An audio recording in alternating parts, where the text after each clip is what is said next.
Here's a question for you. If Tesla is the Apple of the automotive world, then who is the Android? It's a question we've asked ourselves many times before, but one which we've never really been able to find an answer to. Tesla's "it just works" closed ecosystem, and by that I mean Tesla is responsible for everything from designing and building its cars through to the charging network they use, is very much like the walled garden that Apple operates in with its computers, tablets, gadgets, wearables, and phones.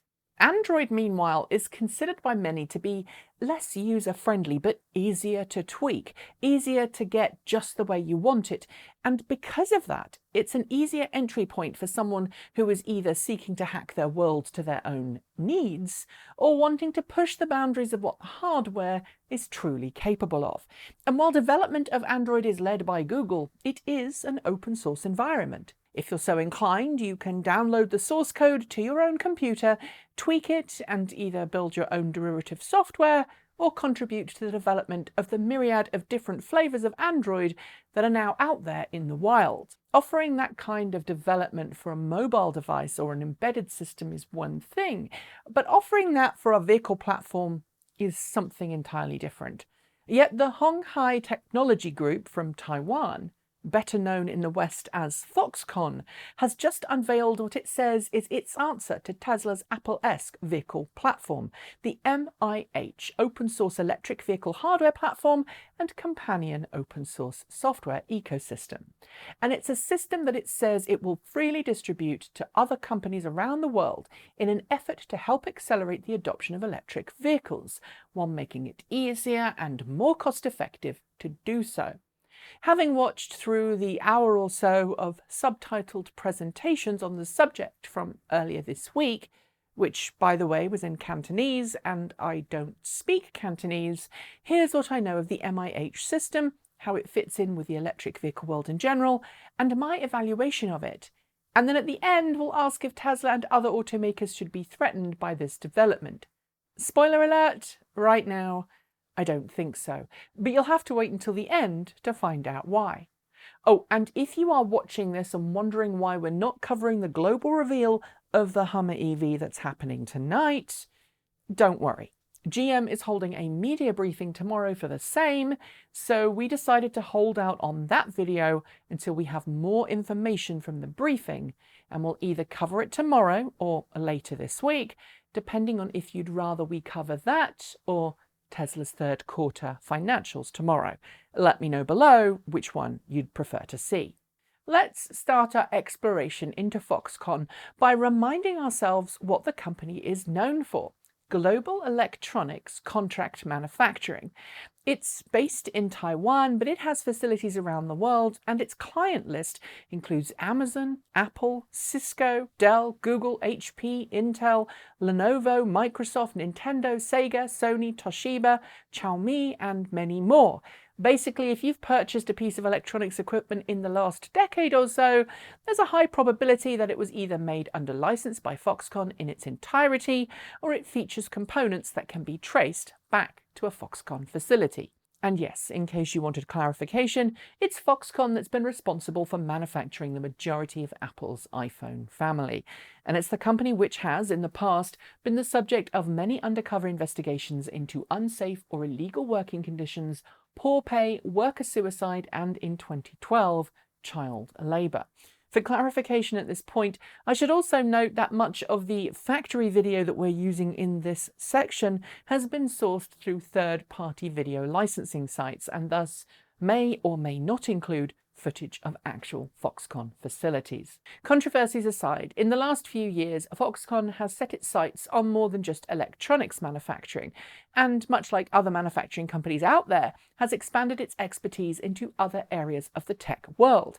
This includes robotics research and development, because Foxconn is supposedly working on eventually moving to 100% autonomous factory floors, as well as setting up a subsidiary of Foxconn called FIH Mobile, which purchased Microsoft Mobile's feature phone business from Microsoft in 2016 before selling most of it to a Finnish company in early 2017. It also owns Belkin International, the company that makes computer peripherals, after purchasing it in 2018 for $866 million. Oh, and in 2016, it established a partnership with Tencent and Harmony New Energy Auto to start a company called Future Mobility, an automotive startup aiming to make, you've guessed it, an all-electric, fully autonomous premium car. And while you may not recognise that name of the Future Mobility Corp, I bet you will recognise the name of the company that it launched 1 year later. Byton. As I always say, context is king. And in mainland China and Taiwan especially, although it's also true elsewhere in the world, the ways in which these various companies intersect and combine is super important in order to understand and figure out where things have come from and where they may end up.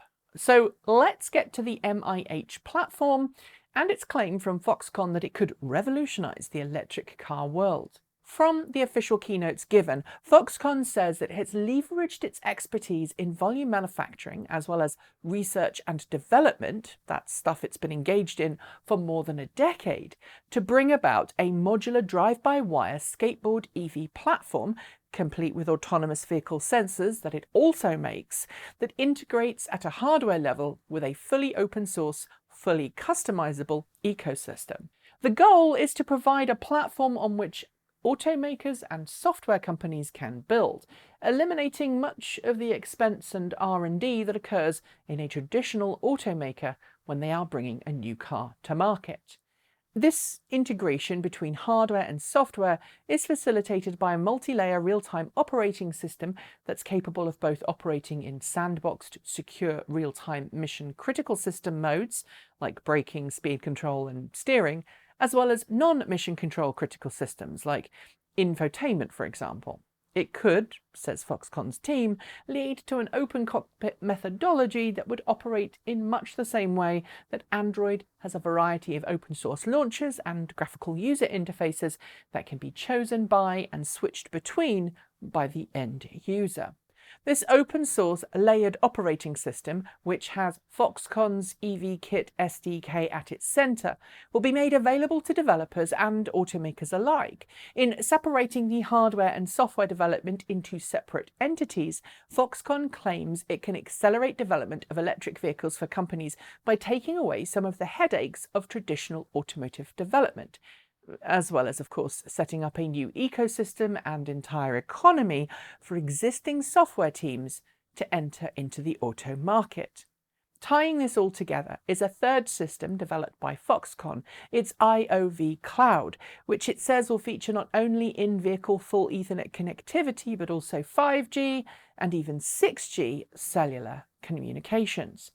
While Foxconn hasn't said this, I can see it setting itself up as a solutions provider for developers so that it could, if it wished, become a gatekeeper, which would of course fly in the face of open software, but I'm throwing that in because for some watching, it would throw into question the concept of true open source status. But if Foxconn wants to open up the software side of both electric vehicle and autonomous vehicle development to the open source world, you may want to know who is responsible for the hardware. Well, that would of course be Foxconn, and I guess any automotive hardware partner it so chooses. So far, Foxconn claims that it's been working on both traditional rare earth-free batteries, using things like silicon carbide anodes, as well as solid-state battery technologies. It says it's confident it can bring solid-state batteries to market by 2024. It also claims its skateboard platform, which can be adjusted for both wheelbase and track width, can accommodate a range of different motor and controller options, ranging from sub 100 kilowatt all the way up to several hundred kilowatts. And those motors are also promised in a variety of different configurations, a 3-in-1 and a 6-in-1, the latter referring to including things like DC to DC converters, charging systems, and other integrated electronics into the motor and controller package, rather than relying on discrete systems placed elsewhere on the skateboard. This reduces the volume needed for drivetrain components within the skateboard and opens up more possibilities for automakers seeking to build vehicles on that platform. Combined with its open source software layer on top and its IOV cloud system, Foxconn says it could be possible for even fleet-specific vehicles to be built and designed, encompassing everything from fleet management systems to robotaxis and smart home-enabled vehicles. But hold on, because honestly, this presentation, at least what I could understand from it, was talking about a lot of things that could be, but aren't yet publicly available. That's because Foxconn hasn't yet launched its open source platform. The only demonstrations we saw in the presentation were on-screen animations, plus we got a few photos from the press site showcasing a raw skateboard chassis on the stage. There is no doubting that Foxconn has the technology prowess to manufacture any aspect of an electric vehicle, and its forays into both software and hardware development have paid dividends thus far.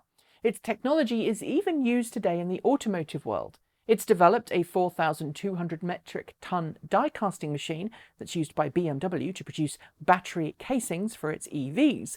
And according to the company, Tesla has been using its high-performance thermal sealing technology in its production lines ever since the debut of the Model S in 2012. So should Tesla and other companies be scared? Based on what we've seen from Foxconn to date, there's no doubt that should it wish to, it could do everything it's laid out. But traditional automakers have balked in the past at the idea of open source, at least when it comes to many vehicle systems, and only recently have open source systems started to really find a place in cars, and usually only then as part of a telematics or infotainment system. I can see mainstream automakers considering adopting this technology if and when it can prove itself, but right now I have seen nothing that I could use to gauge how good what Foxconn is promising really is. And I'm guessing that mainstream automakers would need to be really impressed in order to adopt this platform. After all, many automakers, including GM, are doing their own equivalents, just without open source software on top. And in GM's case, I'm mentioning it because we'll see the first of those modular-based vehicles, the Hummer EV, get its big reveal later today. I'm sure some of you will also ask about Tesla's "all your patents are belong to you" thing. Tesla's free-to-use patents and R&D have been available to the auto industry for many years, but to date, no major company has really taken Tesla up on it. Partly because it's the auto industry, and partly because Tesla only made the patents available in, quote, good faith. The stipulations encased in Tesla's open source patent agreement requires automakers who use Tesla's technology to not only agree to not claim any of Tesla's technology as their own, but also to never sue Tesla or anyone else for any patent infringement in the world of electric vehicles, be it Tesla's technology or their own. And that language is restrictive enough in places and vague enough in others that most legal teams would feel incredibly wary of taking up Tesla on its offer. It's not clear if Foxconn's platform will be offered with that same kind of language. I'm doubtful it will be because I believe Foxconn is trying to set itself up as a contract manufacturer of skateboards that it can sell to OEMs for third-party developers to then code for, but as they say, the proof is in the pudding, and frankly right now, I just have a list of ingredients. One final thought. Foxconn made headlines in 2017 for announcing a new factory in Wisconsin, USA, where it was going to produce LCD screens. Its announcement was hailed by the administration at the time as a success for American manufacturing. But that facility never happened, despite breaking ground on it in 2018. Foxconn said last year it was reconsidering its plans due to high labour costs in the US. In short then, this is a fun dog and pony show, but right now that is all it is. And right now, I don't think automakers should be scared of it. Yet. That's it for today's video. As always, thanks to the folks on my right for being our $15 to $49 a month Patreon supporters. Special thanks to our $50 a month patrons. That's John Lyons, Regine Fellows, Jeffrey Songster, and Tesla in the Gong. And our deepest gratitude to our $100 a month Patreon supporters, Marcel Ward, Reggie Watts, JP Fagerback, Sean Ueda, Ian, and Will Graylin. You can join all of these fantastic people by following the links below, or you can send us a donation through Ko-fi or Bit Bitcoin. You'll also find a link to our free Discord server, so sign up and come and join in the fun in the chat room. And if you're in need of some swag, do check out our merch over at Redbubble. It is nearly the holidays. I don't want to get you shopping for that season yet, but you know, if you've got someone in your life who likes Transport Evolved, there's some great swag you could get. After the names have finished scrolling, you'll see a suggestion for a new video to watch, so please consider watching it if you haven't, and I will be back very soon. Thanks for joining me, and as always, keep evolving!